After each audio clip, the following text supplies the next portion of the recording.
It's episode 29 of This and That Gaming Podcast. And we are live. How cool is that, hey? And I'm here, Daz, as you can see me. And with me, as usual, are my comrades. They got one pointing to them now. We have Mark and we have Dave. Hey, guys. How you doing? Hey.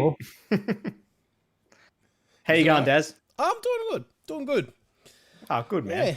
Okay. Hopefully everyone can hear me nice and clear, because last time I was told that I was a bit quiet. So now I'm just shouting in the top of my lungs. So and I'm recording the backup too this time.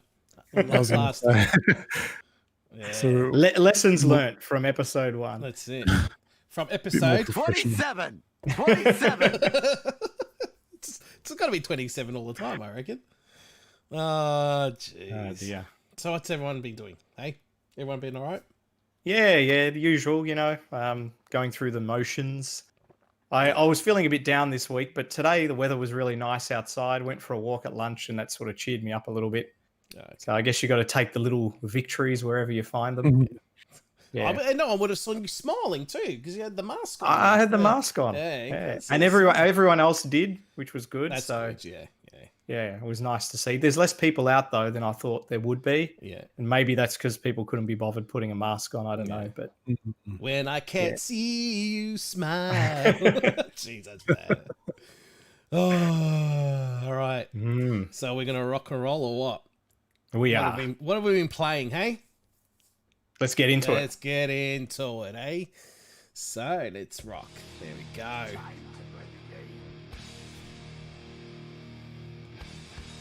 Time to play the game.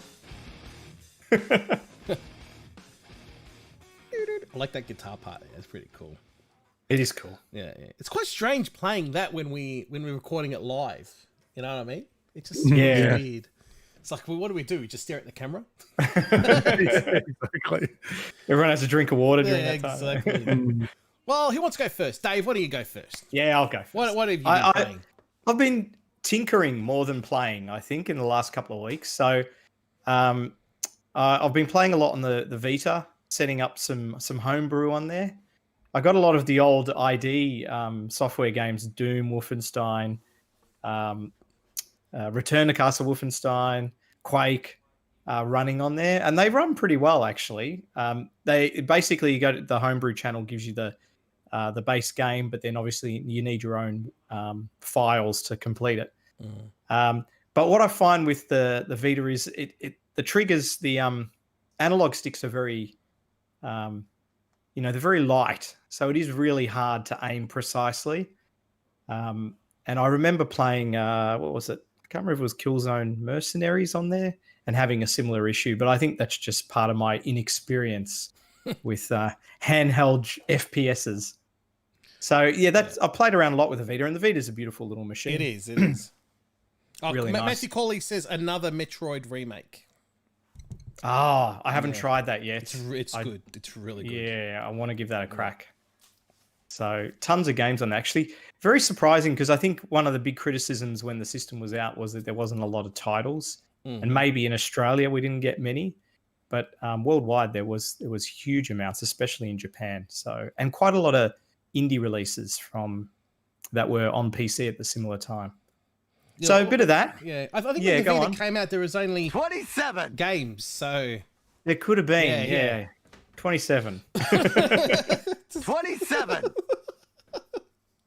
It's great. It was great. Oh dear. I've just left my heater on. I better turn that off. And I guess the other bit of tinkering I've been doing is with the Raspberry Pi. So I've just been sort of building up an image as well.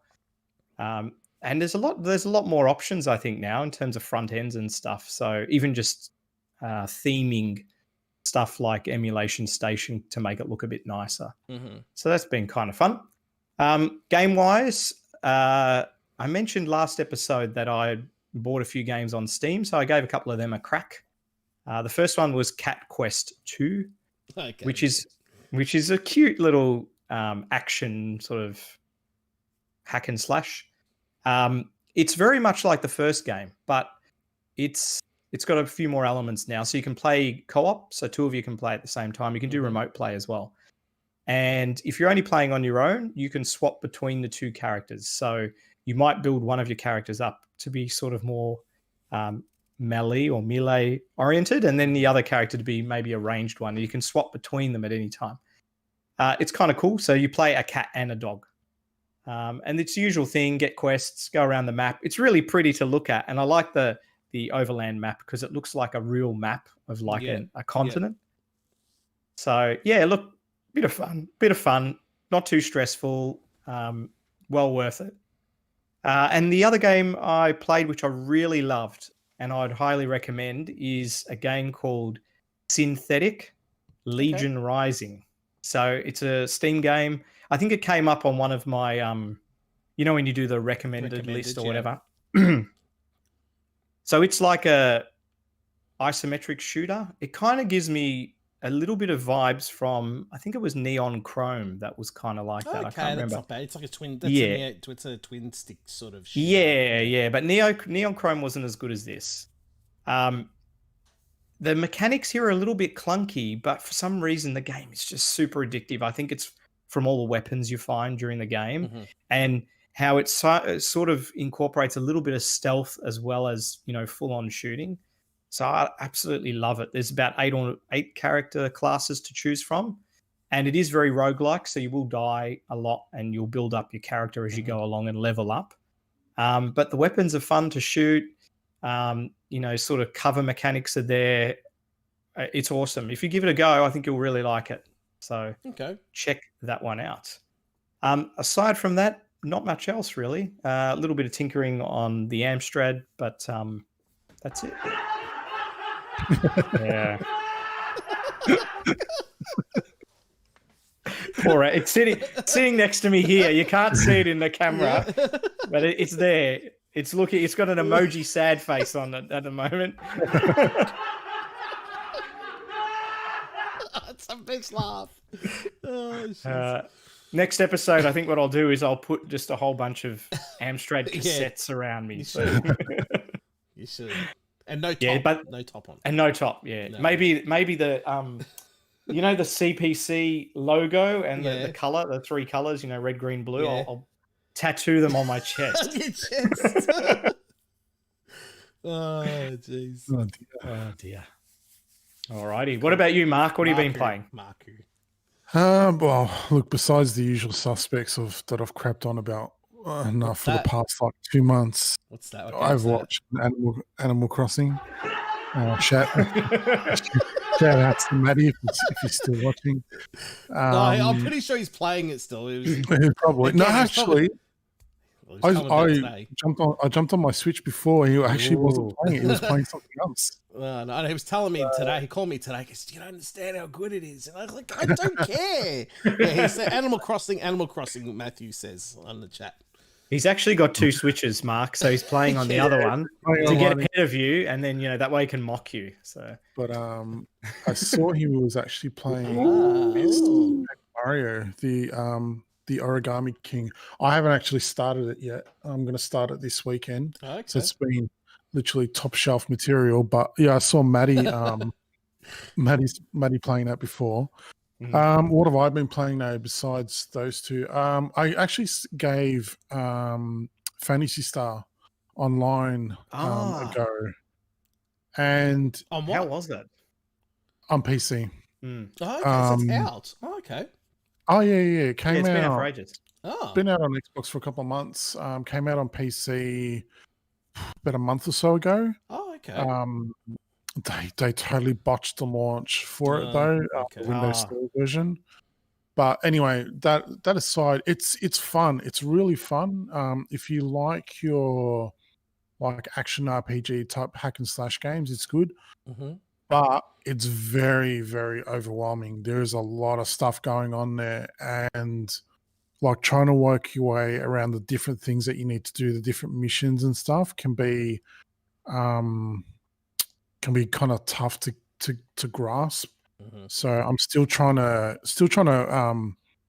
make my way and trying to figure out like what I'm supposed to do because it's like it's an older MMO as well. It's a little bit less forgiving. So if you make a mistake with skills and things like that, you actually have to pay like real money to get them reset. So you don't really want to, because it's free to play, right? Yeah, so yeah. They're going to make money somehow. But from like the other stuff that they have, like they're pretty generous with like logging campaigns and things like that. But yeah, just trying to make sure that I don't screw up my character and that. But it's been really fun from what I've played. I haven't played a whole lot of it, but yeah, it's been cool. I bought sorry, my eyes are burning. I bought some games on the Switch this week. on the eShop. Yeah, that's really funny, you bastard.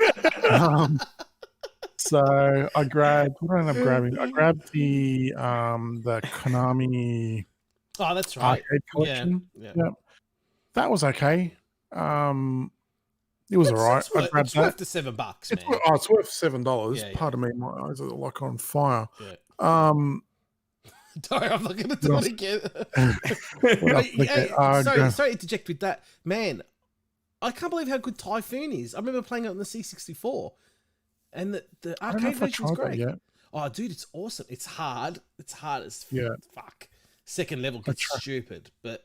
Yeah. Okay. Dude, I played Scramble and I played Twin Bee. I love Twin Bee. Twin Bee is one of my favorites. Thunder Cross is on there too, man. Kick ass. Yeah. I grabbed, what else did I get? I got the Contra collection as well, and I almost instantly regret it because I remember what I buy this. Me too. I was like, for $7, I was hard. But for $7.50, what? Yeah. But if you want a game that's a real bargain at the moment, there's a puzzle game called Death Squared.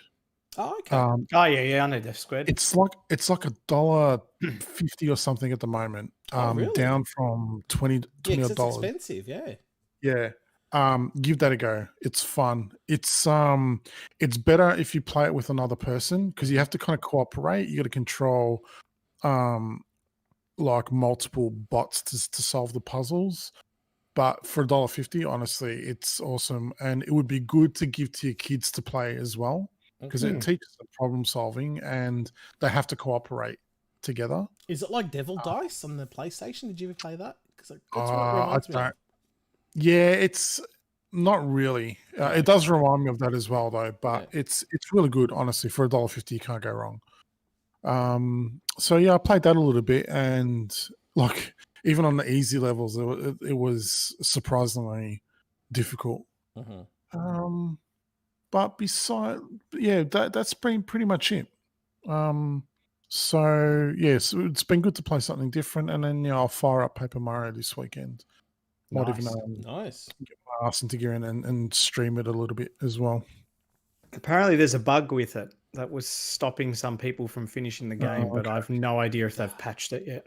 You have to wreck it for everyone, didn't you, David? I know, bloody hell! I know. I'm just I'm warning Mark so that he can if he can avoid it, because I think there's certain things that trigger it. So maybe you might be able to avoid it. He just wants to play Paper Mario. I know. To play it. He's going to strangle that chicken behind him. Yeah.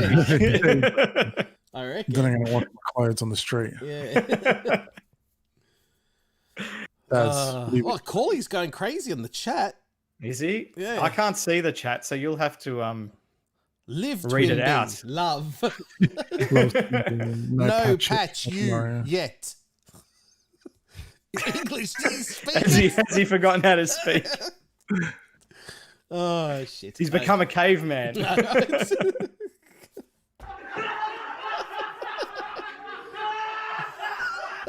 long laugh is so good. Shit. Daz, what have you been playing? Okay, what have we been playing?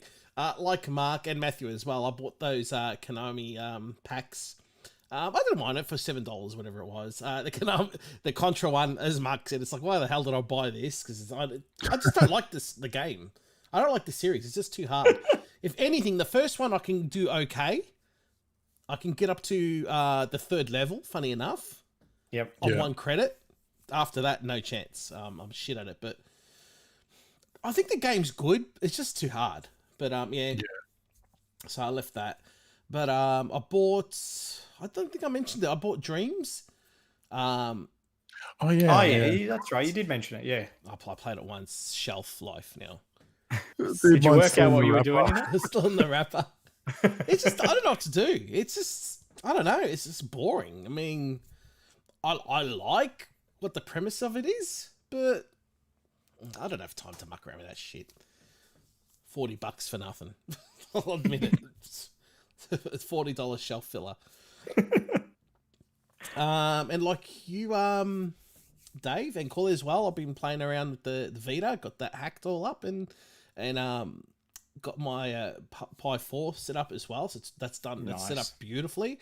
Got the PS4 controller hooked up to it nicely as well. But this is what I've been glued on, if you can see without the reflection. Ghost of Tsushima. I can't pronounce it. I knew I was going to get it wrong. Ghost of Tsushima. Absolutely amazing. I'm going to watch the stream here. This is what the game looks like. Look at that. It's gorgeous. I'm not seeing... Oh, here we go. Yep. There you go. It's... wow. It's absolutely amazing. Look, I'm not into open world games, but this game has just blown my mind. It's relaxing. It's beautiful to look at. But then when the action goes in, it's just so good. There's a lot of stealth action. It kind of reminds me of something that, even though I haven't played much, it's GTA 5, for example. It's supposed to be kind of open world that way. Bit of Bloodborne, Dark Souls, bit of Star Wars as well. The Fallen Order, where it's called. And what's it called? I forgot what's that game called. Oh my god, it was on the PlayStation, original PlayStation. How can I forget what it's called? The ninja one, Mark, the stealth one. Oh, Tenchu. Tenchu, yeah. Yes. It's a bit of Tenchu in there too, with the stealth and all that kind of thing. It's gorgeous. It's got everything going for it. I've been glued on it. I reckon I've gone over easy 5-6 hours already on it, and that's a lot for me. And I'm not looking at putting it down at the moment. I absolutely love it. It's just great. It's got this level up system. You upgrade your armor, even your hat and everything. It's just so much involved, but it's not overwhelming. It kind of holds your hand. Even you don't get lost either. There's a great thing at that. If you touch the touch screen on the control pad and you stroke up, a wind will come and in a certain direction, and you follow that wind. Actually, what it says there. Oh, nice. The wind will go that way, so you know that's the way you need to go. So it's just everything's good. Only one thing that's bad. Sometimes the camera is absolute ass. Okay. What this game needs is a lock-on system for when you're fighting someone. It doesn't have it. It tracks them, it stays on them, but it doesn't lock on. Yep. Okay. Yeah, and in that way, then the camera you're fighting and you'll see like barrels and stuff in front of you because the camera's gone behind the barrel, and you know what I mean. Jeez, look at that. God, it looks beautiful. The game is gorgeous. It's absolutely gorgeous. And I remember seeing this at I think what was it? Not PAX. PAX. I was saying PAX. E3 was it 2 years ago? I think it was. Yeah. And I thought, I want this game already. I didn't know what the hell was going on, but it's absolutely amazing. The animation, everything is just, it's calming. It's funny. It's actually very calming. Like I don't know what to say, but I absolutely love it. It takes a lot for me to stick to a game like this. So it gets. Look, I give it a 9 out of 10. Wow. Yeah. There you go. How's the frame rate? Is it smooth? It looks pretty smooth it's on there. Smooth. Dude, I haven't found anything wrong with it whatsoever. Is it a Bloodborne beta for me? I don't know yet, but it could be possible. We'll just see. We'll see how far I get. So far, Bloodborne's still king for me for this generation. This is a close. Wow. Sony have done well. They've pulled this out and Last of Us 2 in the last few months. Yeah, I thought Last of Us 2 was going to be the last big game, but mate, this game is just absolutely amazing. The Sucker Punch or something to develop this? Yeah, Sucker Punch. Yeah. Amazing cool, game. Man. Yeah, love it. Quickly too, I also bought today on PSN because they were on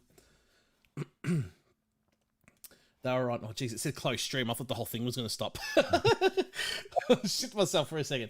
It was on PSN store. It was on special. I bought Kill La Kill, I think it was called. It's some fighting game. Oh yeah. My son played it. He reckons it's different. That's what he said. Yeah. But I thought for $11 it's worth earthing.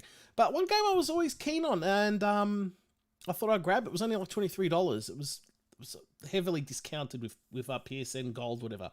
So PS Plus. What's it called again? Greenwell or something. What it's called? Can't remember what it's called now. I haven't heard of that before. You've heard of it. We've spoke about it, and I can't remember what it's called. Oh. I've got to look it up. I think it's Greenwell. I can't remember what it's called. Jeez, I bought a game. I don't even know what it's called. How's that? What an idiot. Greedfall. Greedfall? Greedfall. Yeah. That's the one. Guess it's Greedfall. Haven't played it. Dude, that's why I thought, you know what? I'll check the ratings and all. Steam 9 out of 10. IGN gave it 8.2. The Metacritic score is 72%. And they've all said that it's a fantastic game. It's just not the prettiest, funny enough. It's from a French developer. And I thought, you know what? This looks really good. They go, it's funny because I'm not a fan of them, but they go, if you're a fan of BioWare games, early BioWare, this is up your alley. Oh, that's got a bit interesting. more action, yeah.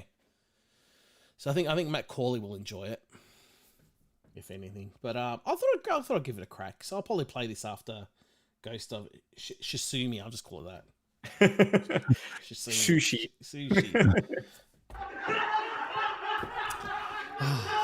Howdy, tags. Oh, it's Taggy there. Hey, hello, gentlemen. He says, I'll grab it. What are you going to grab, Matthew? Sierra Online Classic. Yeah. Okay, so that's it for what we've been playing, eh? And what are we going to do now? The news? The news sounds good. All right, let's go to the news.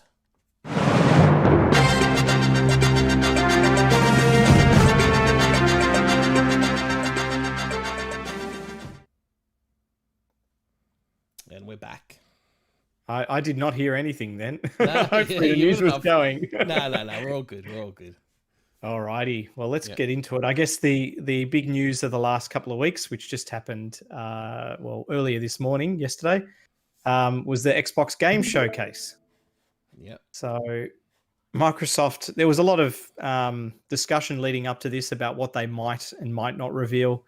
But they had said that it was just going to focus on games. So we didn't get any information on the Xbox Series S. We didn't get a release date for the console. But there have been rumors floating around that it'll be November 22nd, but nothing is in concrete yet. But what we did get was a bunch of games. Mostly they were trailers and sort of, animation. There wasn't really a lot of in-game action. Yeah. But they did showcase a bit over 20 games. And I guess the big takeaway for me from it was that all the games they showcased will be on Game Pass. So essentially they've given you a 1-hour presentation where everything there you can get for $15 a month, which is pretty impressive. That's right? nuts. It is. It's madness. It continues to get bigger and bigger madness or bonkers because, I thought the value was good enough as it is. But, we're talking, we can probably talk a bit about the games that were on there, but Forza Motorsport was shown that will be on Game Pass. What else did they show? I do have a list up here. Halo Infinite, obviously, was their opening title. State of Decay, Destiny 2 is actually coming with all the expansions to Game Pass. Hellblade 2, Daz, will be on there. Stalker 2, which I will talk a little bit more about in a minute. Medium, Fable, Phantasy Star Online 2, Tetris Effect Connected, Daz. Ooh. Yeah, coming. That looks good. Ooh. Looked awesome fun. Grounded, which they've showcased before and keeps looking better and better, to be honest. Looks like a lot of fun.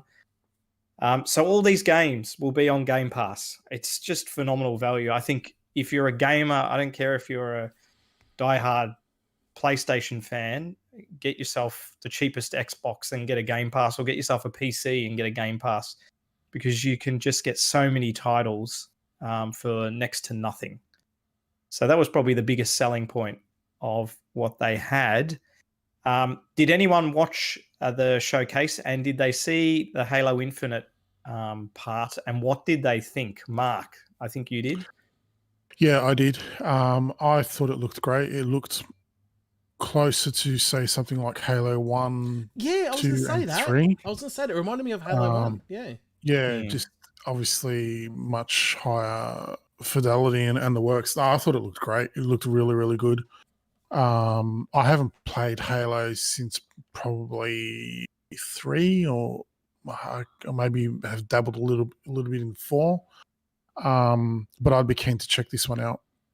You know, you had the classic weapons there, plus some additions. They showed like he had a grappling hook, and It didn't look too busy, and did it? Didn't look too busy. No, Yeah. it looked like classic Halo, which was great. And the map looked really, really big, and yeah, it looked great.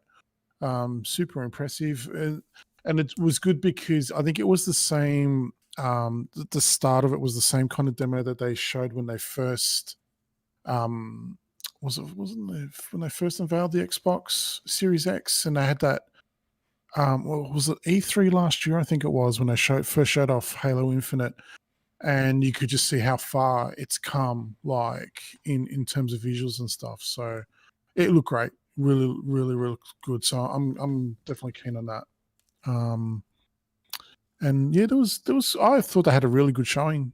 Yeah, it was a lot of trailers and stuff like that, but it was more akin to the Sony press conference in that it was, here's your game, here's your developer talking about said game, move on to the next one. No fake hype or rubbish like that. It was to the point. So I think they took the criticisms from the first one and learnt from it. Yeah. So they showed quite a few games that I'm quite keen on. The rare There was good game. variety in there, wasn't there? Yeah, Everwild looked great. Yeah, again, it was just a thing, but I love the fantasy theme. Yep. What was the other one that I was really keen on? Tetris looked fantastic. Obviously, now that I've been playing it, Fantasy Star looked great too, which was like it's like a new expansion almost. Yeah. But I mean, the graphics are still a bit, last gen, you can tell that they've upped it a bit. But that's also coming to PS4 and the Switch, at least in Japan anyway. What was the other one? I think it was called the Gunk or something like that. Yeah, the Gunk. Gunk. What the hell's that? I don't remember that one. I must have been looking away at that time. It was like a adventure game. Press play. Press play on it. Oh, okay, yeah. I can do that. Hang on, let me just mute it because we don't want the sound coming through. But and I'll just, while you're doing that, Mark, I just wanted to comment that it is hard because we're seeing these streams like through YouTube, and the quality isn't always there because you get, compression artifacts and stuff like that. Yeah. So I wasn't blown away by anything on there. I was hoping actually Halo would look a little bit better than it did, but the way it played was something that was very encouraging. So yeah, I think, look, wait till you actually see them on a console, particularly on the Series X, because that machine can do some magical things. Yeah. That looks beautiful. Yeah, cool, doesn't it? And one thing Microsoft did that Sony didn't, 60 frames per second. That's right. Yeah. They also had Ori. Well, they're going to re-release Ori and the Will of the Wisps at 120 frames per second in 4K. Oh wow! On the Series X, so that'll be really pretty to look at. And they can turn on those little extra, bells and whistles that you get typically on a PC. That will make it sparkle even more. So, it's little things like that are hard to show on a stream, but I think when you actually have the console on a proper TV like yours, Daz, you'll get blown away by it. Yeah. The Gunk. The Gunk. Very nice. Yeah. Was there anything else, Mark, that stood out for you or that you wanted to mention? Not for me particular. Like you might have been keen on this Yeah. one. I was surprised. I hadn't heard of this before. Avowed, which is from Obsidian. It's going to be a Yeah. new RPG, very sort of kind of in the vein of a Skyrim type RPG, which I think is really exciting and I think will have a big audience. So that's super super impressive and I can't wait for it. For me, the biggest, it's madness. The one that excited me most was Stalker 2. Now, a few years ago, there was a stalker2.com website that popped up. So I hope, because it has been a couple of years, that this game is actually pretty far along and that it will come out fairly soon, probably early next year. It's fingers crossed.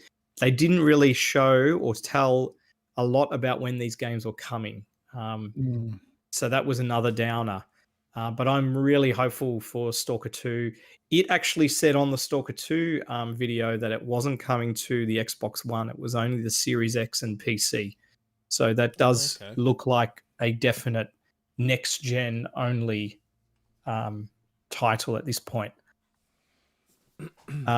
Did you want to bring up the video, if you scroll down, of Medium? Because that looked really interesting as well. If you've got it there. So Medium it's a game where you actually, the screen is split and you kind of play one person reality one. Yeah. in two different realities. Yeah. So that looked super cool. Hopefully you can find a video for that one. I thought that might be really interesting. It's nice to see something a little bit different.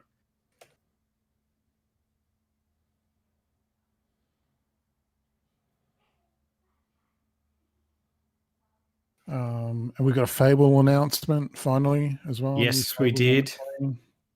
It was very short and had a little bit of humor, but that looked, I guess everyone's just hanging for it to come out. God knows how far along they are with it, but that would be very exciting. I thought the Grounded video was really nice too. They took a little bit of a jab at Cyberpunk when they showed it, which was quite funny. That was the other Obsidian game, right? Yeah. Yeah, that was funny. If you're waiting for the most anticipated game of the year, you keep waiting for Cyberpunk. But if you're waiting for the smallest game of the year, then that was fun. That was good to see a developer not taking themselves too seriously. So we're watching Medium. Is this like a horror game or something? Looks like Silent Hill. Yeah, it kind of is this. There was another game that was quite horror focused, but I can't remember which one it was. Yeah, the with the brother and sister. That could have been it. Yep. Yeah. So I think it's here now that the world will split. Yeah. Tell Buzzer, mate. So I guess if you're listening along on the podcast, you can't really see what we're talking about, but essentially your screen is actually split. And in the bit of video that we're watching at the moment, it's flickering between two different environments that look like two totally different worlds, but have the same female protagonist in both of them. So I don't know if it's at a different time frame or in a different dimension, but it looks interesting. So, and it does have quite a bit of a horror theme to it too. Oh, it looks gross. It's Gianna Sisters Horror Edition. Pretty much. Yeah. Wow. That's interesting. Yeah. It looks like it's too much for my brain to handle, but I'd like to have a look at it. And the good thing is you can, like, if you've got Game Pass, there's not a big investment. It's just, download it and play. And if you've got Ultimate, you'll be able to cloud stream it if you really want. You don't have to wait for it to download. So, pretty cool. Good stuff. One other thing they did mention right at the end was that there was 22 console launch exclusives. So I assume that means they're going to have 22 games that will only be on the Xbox or PC that won't be available on PlayStation, or at least not initially.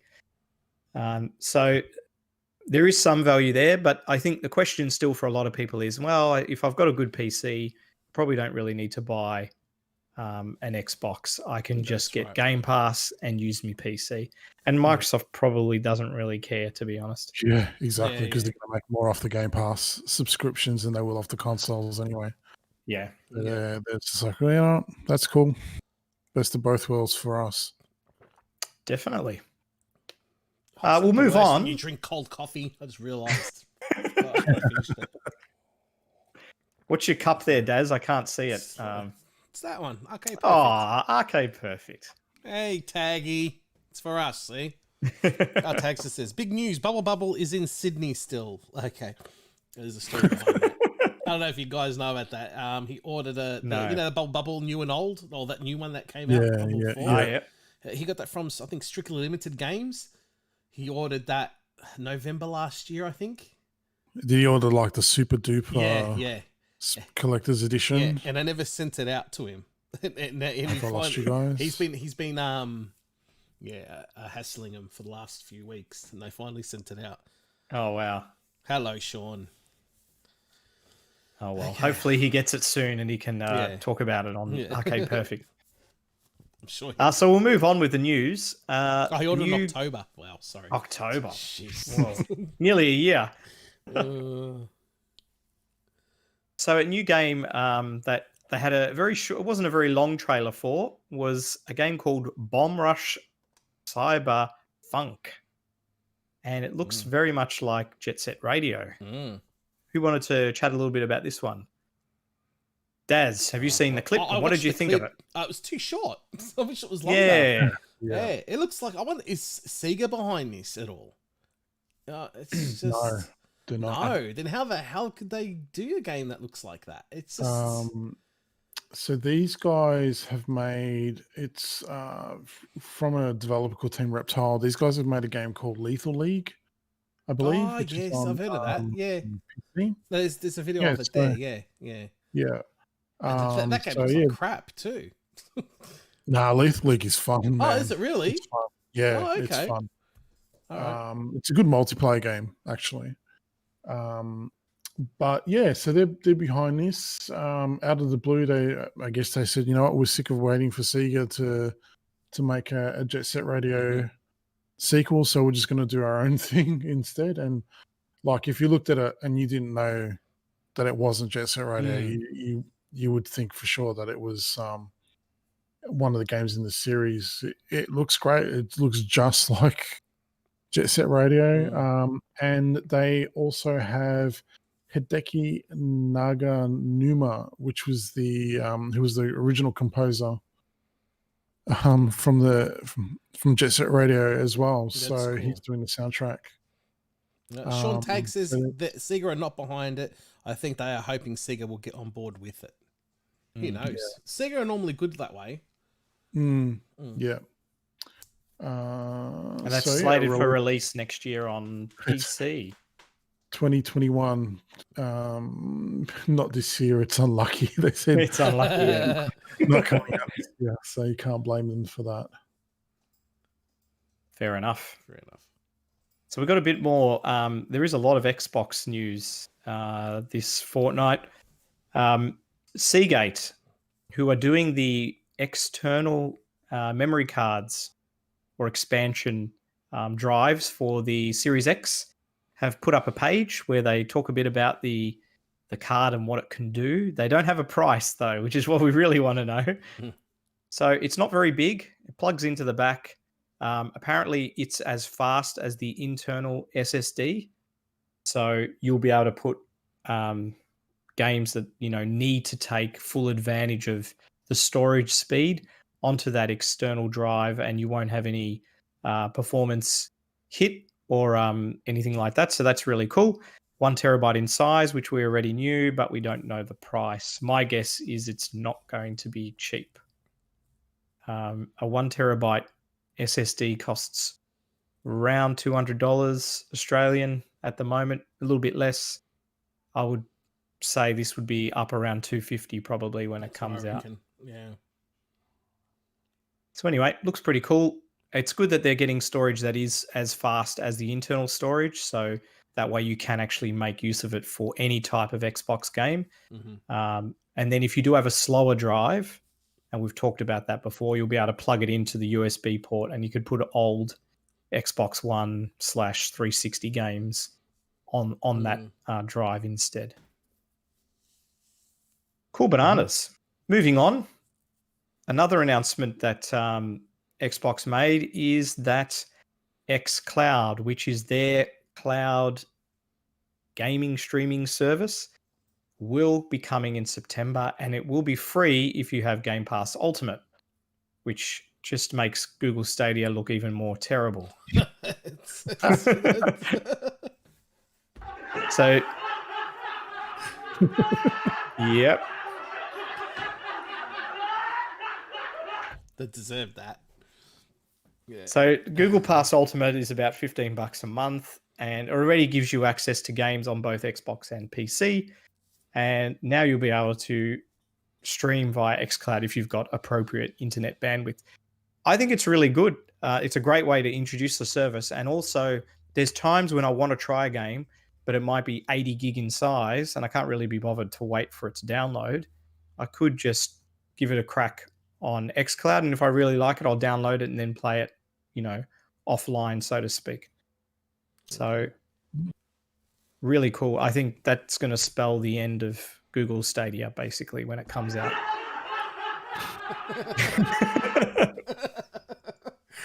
It deserves a laugh. It does deserve a laugh. Every time you mention Stadia, it deserves a laugh, and Atari too. And the xCloud will be available on multiple devices, so you'll be able to play it on mobiles. I think you'll be able to play it through browser as well. So, yeah, it just enhances their current offering. Staying on the Microsoft bandwagon for the time being, there's going to be a physical release of Microsoft Flight Simulator. That looks pretty cool. It looks cool, doesn't it? It does. I think it's great that for a game that hasn't been out for a long time, it's got that sort of nostalgic feel to it, that they do give it a physical release.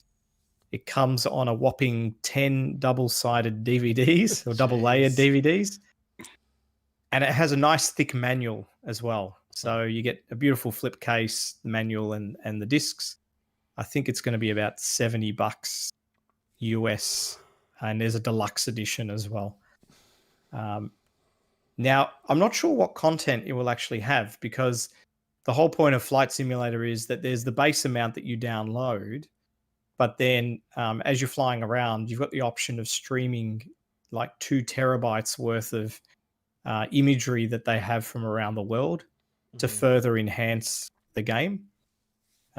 So I presume you'd still have to stream that portion because it's obviously not going to fit on the discs. Yeah. But you could, in theory, play the game just off the DVDs. I'm not certain on that.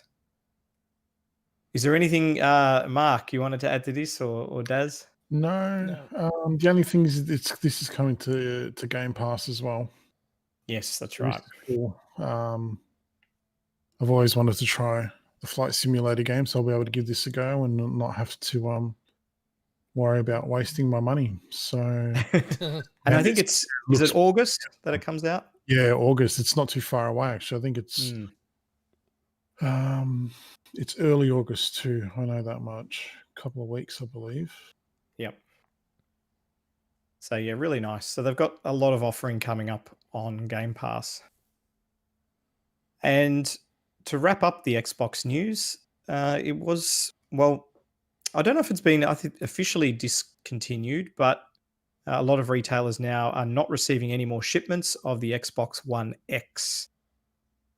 And I think Microsoft have provided a statement: as we ramp into the future with the Series X, we're taking the natural step of stopping production of the Xbox One X and the Xbox One S all digital edition. So they're just leaving the regular One S at the moment, and existing stocks of the One X will just sell, and then they won't be replenished as they wait, I guess, for their Series X to take over from the One X.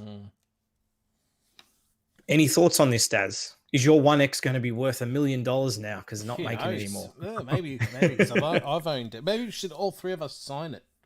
Yeah, it'll be worth Value it. 5 cents more.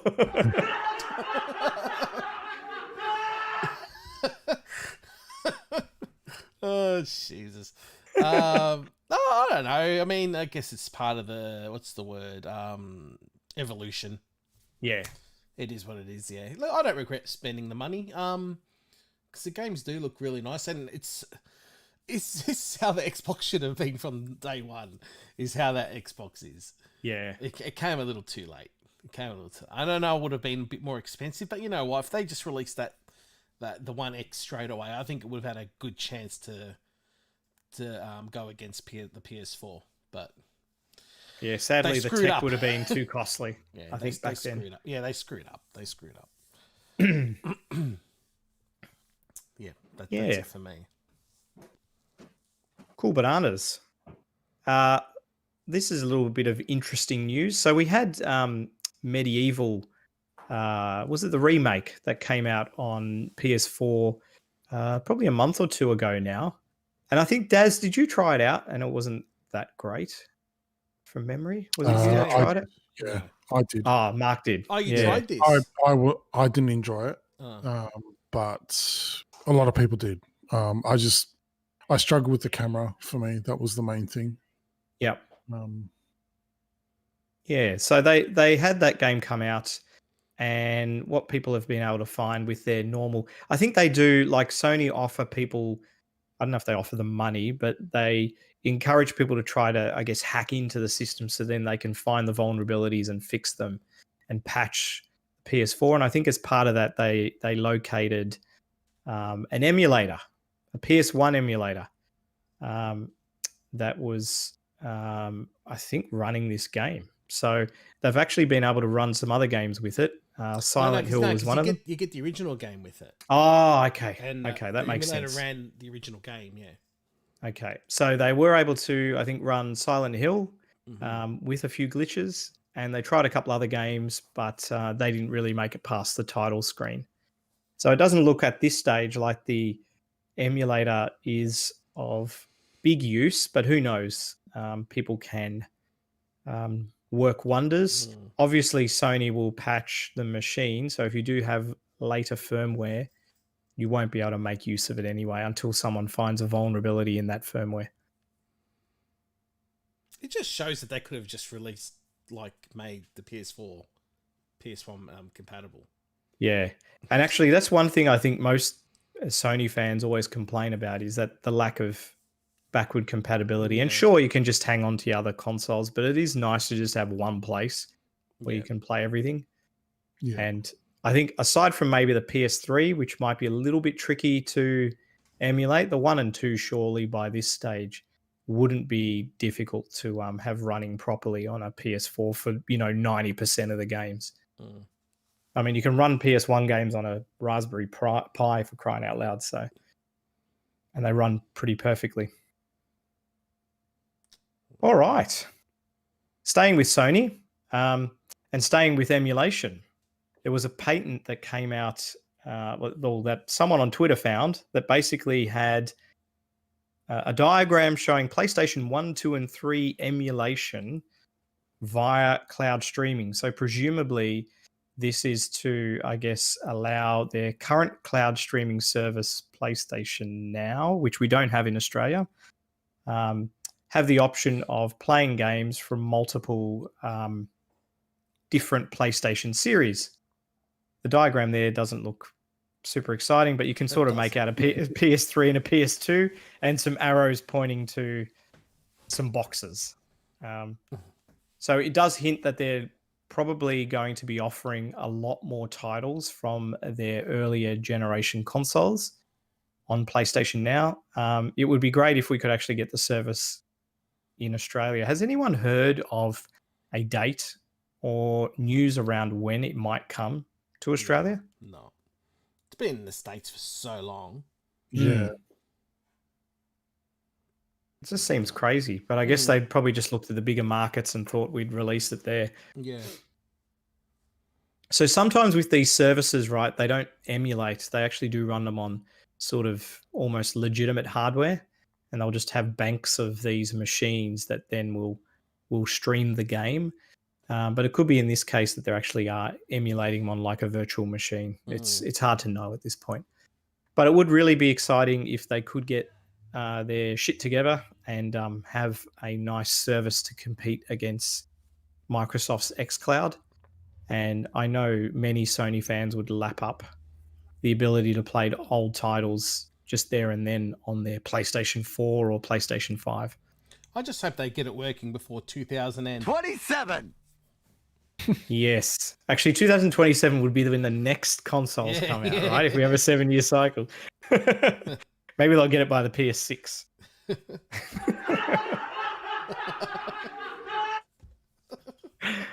I love Mark's just shaking his head. Yeah, he's over that laughing sound now. It's only been in for one episode. He's already over it. We'll move on. Apple. This was really, look, this rumor is essentially one guy tweeting, hey, Apple are working on a console, and that's an ARM console. And that's all there was. I tried doing some digging around to see if there was Couldn't find anything? any further evidence. Couldn't find anything. I think it's very much grain of salt material. You know, common sense would probably say, look, they are. So Apple is producing their own CPUs now. They've gone down the ARM CPU route. They've gone away from Intel, which is interesting because Intel today said they're delaying their 7 nanometer CPUs for, I don't know, 6 months or something. So they're falling further behind AMD in terms of having those chipsets out. So Apple probably, maybe they got word of that and thought, bugger it, we're going to go on our own and fabricate our own CPUs. So look, they've got their own CPUs. They could, in theory, just beef up a Apple TV and make it into a little gaming machine. My gut feel is if they did do that, they wouldn't be trying to compete against the PlayStation or the Xbox. No. I think they would be more looking to bolster their Like a home Apple entertainment unit. Sort of. Yeah, they've got the Apple Movies and Arcade, games, yeah. and I think they'd probably be looking to maybe enhance that and use that as a platform. I don't think it would make sense for them to try to compete against Sony and Xbox because there's money in it, but there's also a lot of outlay. And you know, at the moment they make shit tons from hardware. So yeah, and especially if they make it sync up with their iPads or iPhones as well as a controller. Yeah. So I think that's probably more a sensible approach. Mark, did you have anything you wanted to add there? No, not really. Mark's a huge Apple fan. I love Apple. Oh dear, you can imagine the cost of their accessories if they did release a console. Oh, mate. Apple HDMI cable, $500. Oh, and Apple fans will jump right on it. What's this? Google Stadia?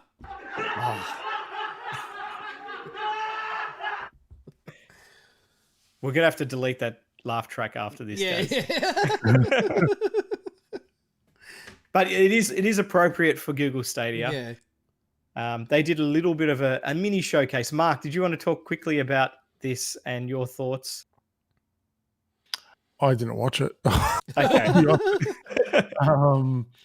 That's how good Google Stadia is. We just give it so much attention. Exactly. Let's take a look. They did announce a couple of exclusives. Orcs Must Die 3. There's a system seller.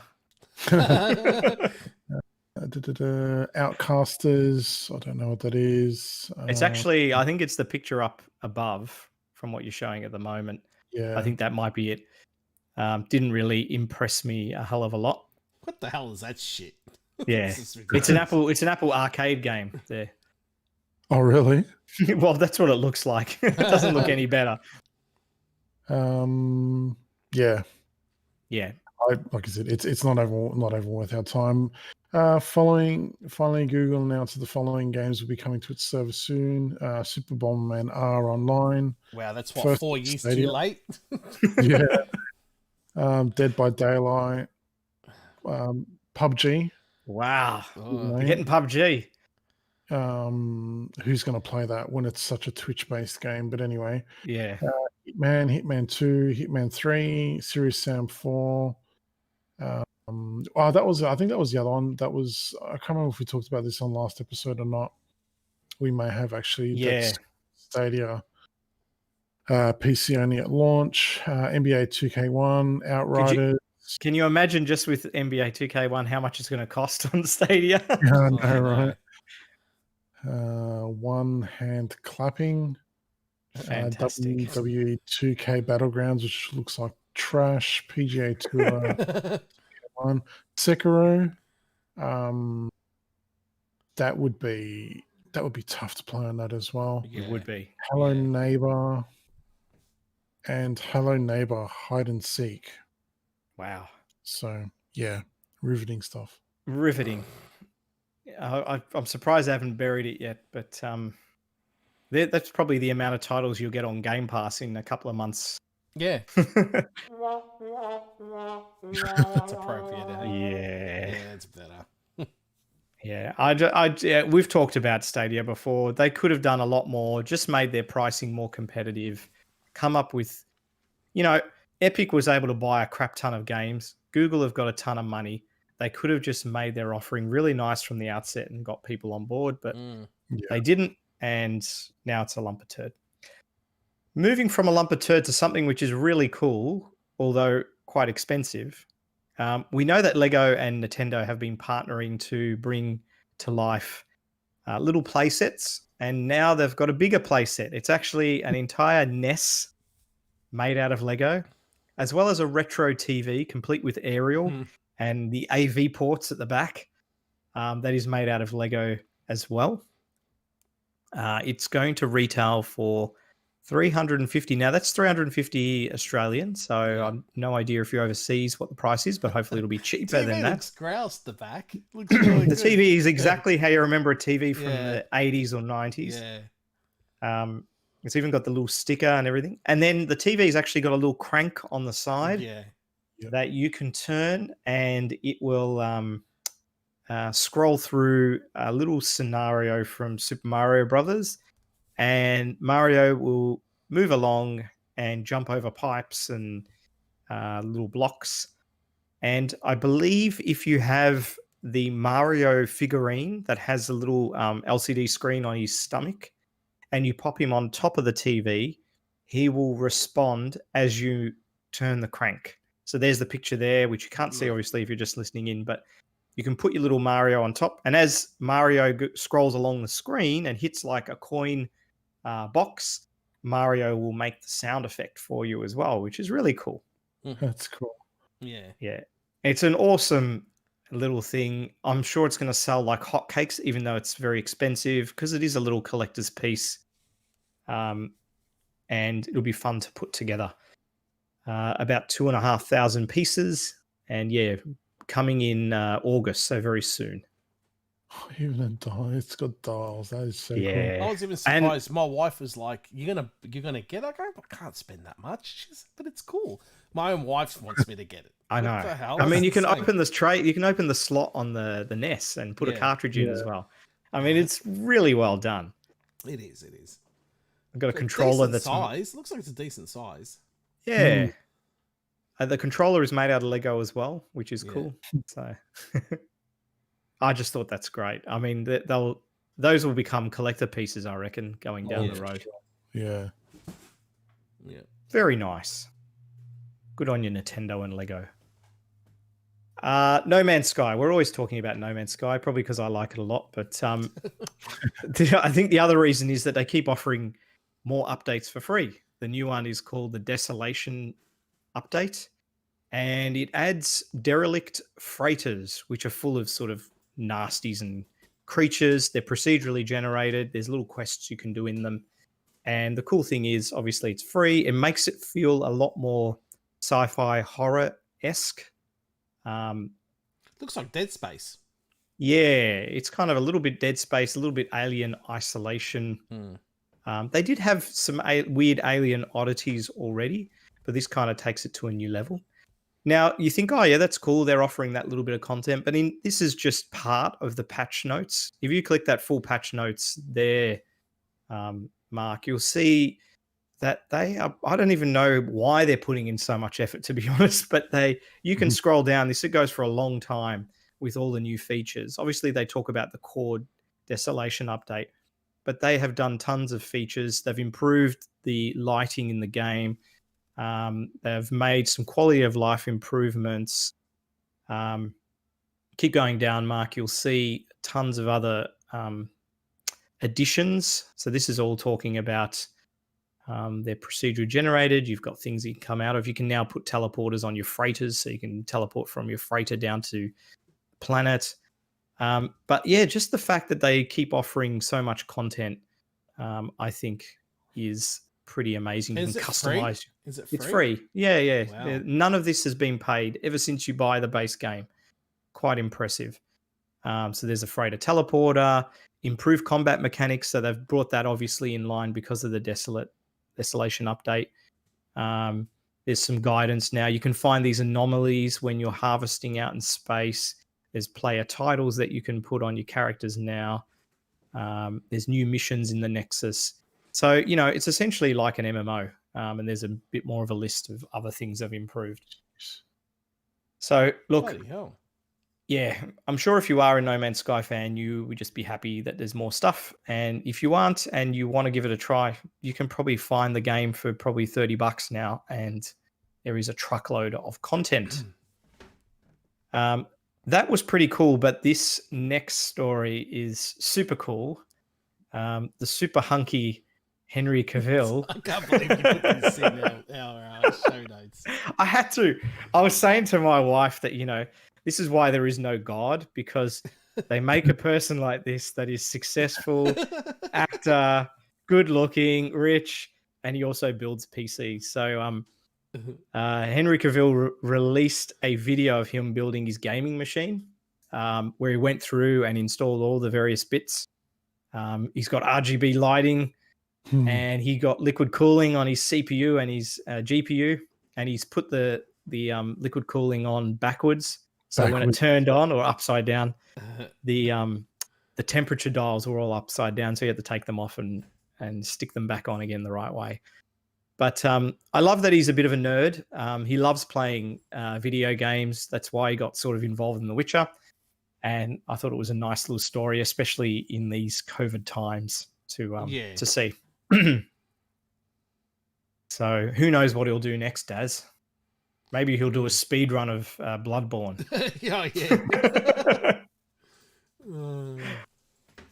Yeah.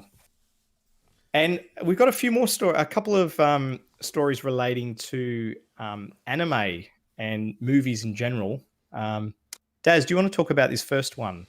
Yeah. This character, I think, means a lot to myself and Mark from our younger years. I don't know about Mark, but I only discovered this character through the Commodore 64. There was a game called Usagi Yojimbo, and I absolutely loved it. And I know this is not a game, what this is regarding, because this was a comic as well, was it, Mark? It was, yeah. It was a comic, yeah. But to me, it's close enough game-related news, and I'm just happy there's going to be a Netflix show of this. It's going to be awesome. He's a samurai rabbit, if anyone doesn't know who he is. And he also, didn't he have like a cameo in the Turtles cartoon as well? Yeah, it was a crossover with the Turtles as well. Yeah, it's cool. It was out of the blue. He's been one of those characters that's been around for years. And he's, I don't know if you say popular, but it's just, like a lot of people know Usagi Yojimbo. Like Des mentioned, we kind of got introduced to the character via the C64 game, which was actually quite fun too. And then he's just been around for ages. And then the Turtles crossover, it's cool. Cool. So I can't wait for that. He's a cool character. He's just cool. Yeah. Nice. And more TV or movie news. So Uncharted has begun shooting. This is the Uncharted movie. This has gone through a lot of directors and and updates, but they have Tom Holland who's starring as Nathan Drake. Yeah, that's a strange one, hey? Well, I thought it was strange, but this is meant to be, I think it's a prequel to the series. So presumably then Drake would be younger, and yeah, maybe he can pull it off. So I'm interested in it. I hope they can actually bring out a video game movie that's successful. It's always a challenging thing to do because you kind of alienate a lot of the audience. It's kind of geared always towards video gamer fans, and they aren't a big part of the audience that go to see movies, you know. What do you think? I think it's going to do okay. I think they're starting to learn how to do a video game movie now. Especially I think Sonic. so too. Yeah, I think they're not trying to. I don't think they don't try too hard to make it like a game. Does that make sense? Yeah. Because even like Rampage, I don't know if you guys saw Rampage with The Rock. It's great. It's actually really good. Okay. Yeah, I highly recommend it. I like it. Some people might say it's cheesy or whatever. I think it works really well, and it doesn't feel like a game, but there's so many homages to the game in there. Yeah. I think that's the trick, isn't it? Yeah. You know, there's that fan service in the movie. You know what I mean? But it doesn't take away from it being a movie. If that makes sense. I highly recommend Rampage. I was quite surprised. I went in there with no expectations whatsoever, and I finished watching it like, hey, that was actually really good. That was a fun movie. And yeah, if you love your giant monsters and that kind of shit, Godzilla and stuff, it's right up there. Okay. Yeah, I think with Uncharted, I would be expecting a reasonably good story, an introduction to Nathan Drake, and an action sort of like an Indiana Jones type movie to go along with it. So hopefully they can pull it off. And more anime. Dragon's Dogma is getting adapted to anime. Mark. Yeah, this was a strange one. It's kind of like a cult classic, this game. Dragon's Dogma, which was the RPG from Capcom, is getting a getting a Netflix series as well, and a Netflix anime, which is coming in September. So would be it would be interesting to see. I know I've never actually played the game myself, but always been kind of interested in it. I just never got around to it. So it's nice to see though these Netflix anime series coming up for video games. I think it's a good medium for them as well. Have a bit more freedom. So yeah, looking forward to that one. And just looking at the little teaser image here with a big ass dragon, like that ticks off one of the boxes. Yeah.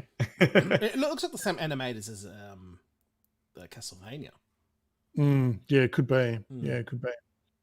Isn't it good though that we have Netflix, because you couldn't have a big commercial company try to do something like this. I think Netflix are willing to give them a shot, and if it does well, they'll do more seasons. So I think it's really good. Definitely. I think Colin says he liked Rampage. Okay. Oh, there you go. I'll have to watch it. All right, so we're going to go to retro. We're done with the news. We're on to retro news. Okay, and let's get into the retro news.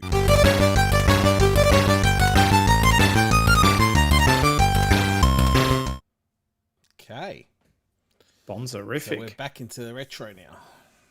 And the first story here is it's basically from ROM Hacks, and it's Street Fighter 2 remaster for the Mega Drive.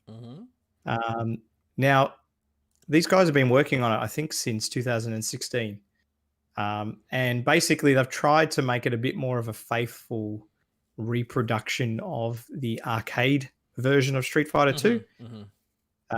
You can download the IPS, which is a patch file, and then if you've got the ROM, you can patch it, and you'll have all these nice additions. Mark, if you scroll down on the screen you're at, there'll be a link to the source, just up a little bit. It's really hard to find. Yep. And they've got a list of all the things that they've changed for the version. So they've done things like, improve the the accuracy of the costumes, the backgrounds. They've changed the references to be more in line with what was on the arcade. Mhm. They've endings have all been revised to match more closely to the arcade. They've fixed a couple of bugs. So they've really tried to clean it up. And I think it'll be pretty cool. I did give it a go, but because I'm not a Street Fighter aficionado, I couldn't really see much difference. So I've played the version before this one. okay. By Pyron, and that's the one I always play on my Oh, wow. drive. Yeah, dude, it's black and white. It's just like that's the difference. It's just amazing on the quality of this ROM hack, and I'm really looking forward to this one. Yeah, I think you'll love it. Look, I gave it probably 20-minute go and went through a few fights. There was no bugs or anything. It didn't crash. Ran quite smoothly. It tells you which ROM you need in order to patch it. And look, really good. It's great that people do this. I think it's good for them because they get to practice on sort of, programming and whatnot. And the fans get a more faithful rendition. So I'll chuck this onto my Mega Drive Mini, I think, as another version to give a crack. Well, Sean Tag says Street Fighter buff. I think we are. And Matthew Corley, I don't think Sparky knows Street Fighter. Oh, no. Figta, Wow. sorry. Street Figta. Asterix Fighter. He's Corley typing with like ski masks, ski gloves on or something. Yeah.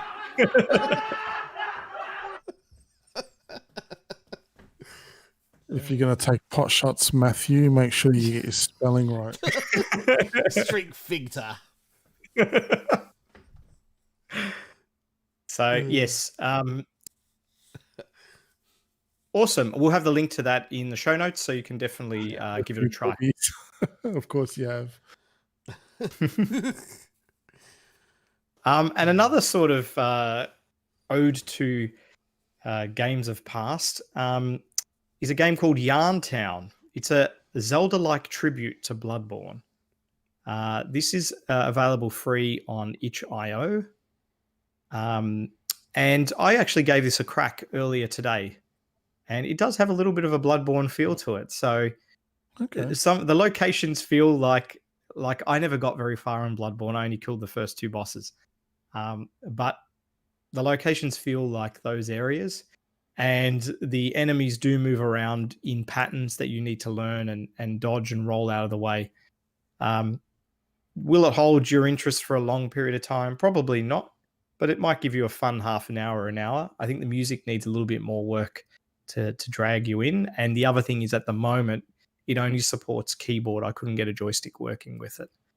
But if you're interested, head over to itch.io, look for Yarn Town, and you can download it for free and give it a go. That's a great site, though. I love that site.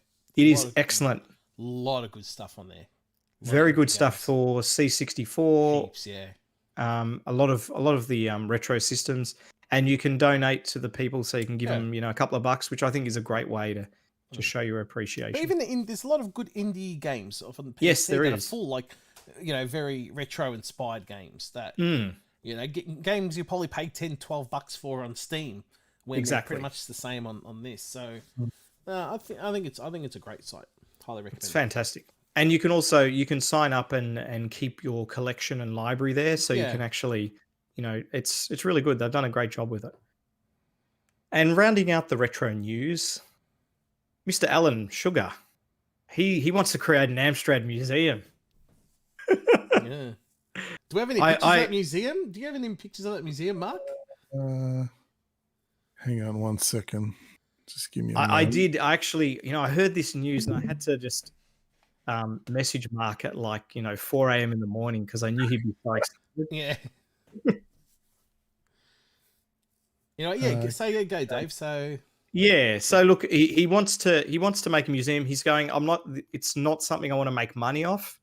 I just want to use maybe a warehouse somewhere in the UK, put together a whole bunch of Amstrad memorabilia, and a few other people chimed in that obviously have big collection. They're going, yeah, sure, we'd love to contribute as well.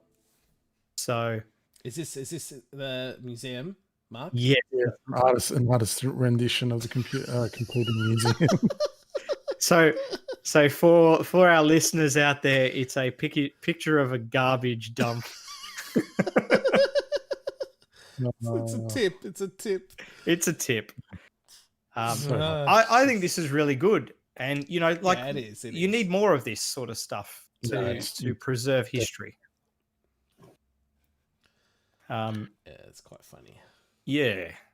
We don't have really much in Australia. There's one over in Perth, isn't there? There's sort of a little museum there. Is that right? Somewhat. Yeah. But really nice that they do this sort of thing. Yeah. All right. That is all we have for today's episode. Oh. Is there any last comments or items you guys would like to mention before we wrap up? Not really. Sean Tags does say, "Will Dave be in the museum?" Would love to. I'll take a picture of my CPC, maybe naked, maybe while I'm straddling with your tattoo Yes. across your chest. Yeah. and just covered in games, lying on a bed of silk sheets. Jeez. No, nothing else from me. Alrighty. Did you want to do some shout outs and some plugs, Daz? Oh, I can do that. Shout out to all our listeners. Thank you. And hopefully you like the stream. It looks like it's done really well.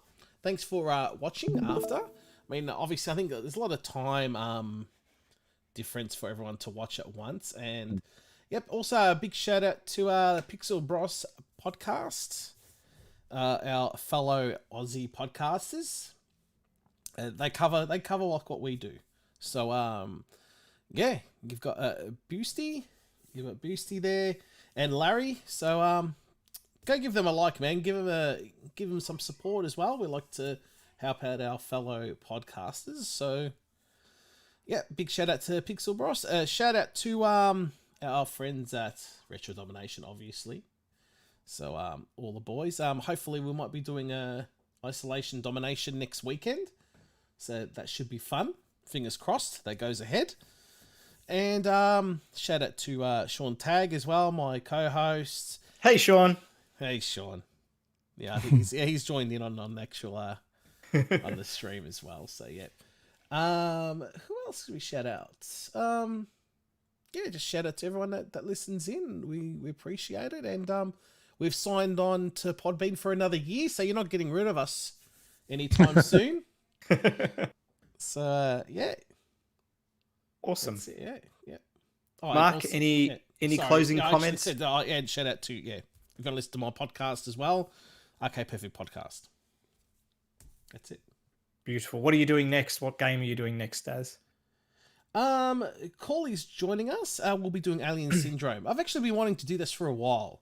I like this game a lot. It doesn't get much of a mention lately. It rarely does.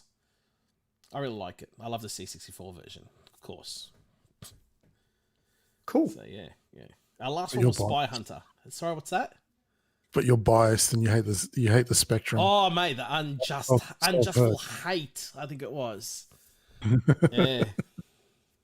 You might have to give away your specky, Daz. I know. I shouldn't I? Yeah. I hate the Spicky so much. I've got one. Yeah. Some people. But anyway. Chuck it in the Amsterdam Museum. Yeah. Will they notice the difference? Oh, jeez. And Mark, any closing comments? No, Daz summed it up perfectly. Yeah, just again, as always, thanks to everyone that listens in and tunes in and the like. Comments and things like that, we always appreciate it. So thank you all. Cool bananas. And I'll just say, yeah, look, by all means, drop us a line.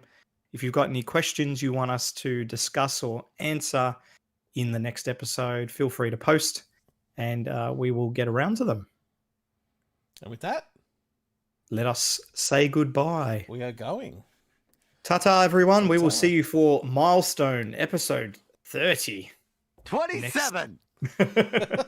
Episode 27/30. Yeah. In a couple of weeks. Take care, everyone. Take Goodbye. care. Bye. See you guys.